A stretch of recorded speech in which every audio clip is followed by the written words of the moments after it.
Hi folks, welcome to the home of the North Okanagan Model Railroaders Association. We are a local club that strives to bring the railroading history of British Columbia to life in 1/87 scale. The HO gauge layout you see in front of you was started in 1982 and is the result of thousands of hours of hard work spurred on by a passion for model railroading.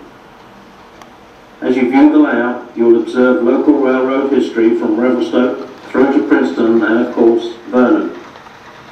Structures of historic importance, like the Glacier Station at the back far left with the steel arch of Stony Creek Bridge close by, and many other bridges, dams, tunnels and sceneries that have been skillfully reproduced by our club members. Enjoy also the haunting sounds and, for some of us, the memories of steam locomotives as they traverse the grades of the Rockies. As a non-profit organisation, we rely on the generous donations from you, the public, to create and maintain the display before you. Please consider any donation an investment to the future of this ongoing project. Thank you.